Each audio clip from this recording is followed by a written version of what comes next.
Азыр ибадат десе көпчүлүгү намаз, орозону ажыл түшүнүп калган да.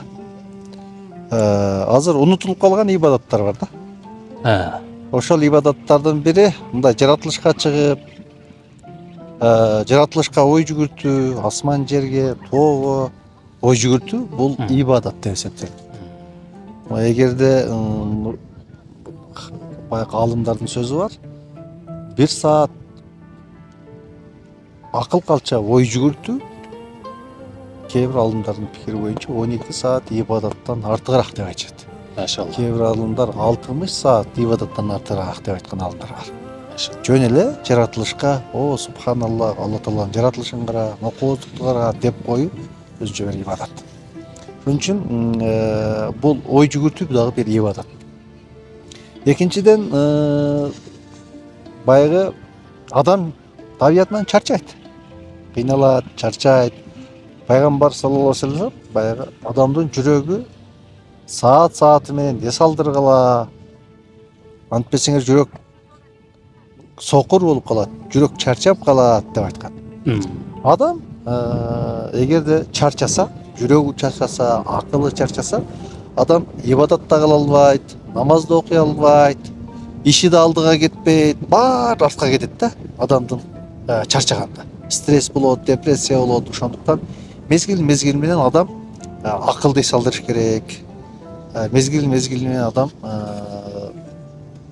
ден солка кам көрүш керек. Адам баягы денеге кам көрүп, акылды дагы, денени дагы эс алдырыш керек.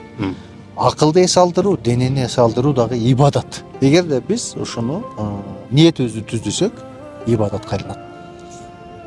Үчүнчүдөн, динибиз ар дайым эрте турганга, көп кыймыл кылганга, көп жумуш кылганга буйрат. Ден соолуктун камын көргөнгө буйрат да динибиз. Ошондуктан монтип ден соолукка кам көрүү дагы, спорт менен алектенүү дагы бул ибадат деп эсептелет. Ошол ибадаттардын эң жакшыларынын бири менин көз карашым боюнча мына лыжа тебүү дагы мына ибадаттардын чоңуна кирсе керек деп ойлойм. Анткени адам лыжа тепкенде тиги чокудан түшүп баратып, ушунчалык катуу скорость менен баратканда бардык нерсени унутасың. Жумушту унутасың, үй бүлөнү унутасың, бала бакыраны унутасың, проблеманы унутасың. Да Алла деп Кудайды эстеп, о Кудай сакта деп, анан ушул менен бүт денедеги чарчаган нерселердин бардыгы чыгып кетет да.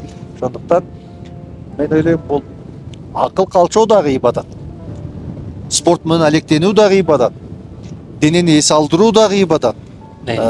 Монтип туугандар менен, бир туугандар менен, достор менен, жакындар менен, уста шакирт менен монтип эс алуу дагы ибадаттардын катарына кирет. Ошондуктан денени дагы, акылды дагы мезгил менен эс алдырып туруу бул ибадат деп эсептелет. Машалла.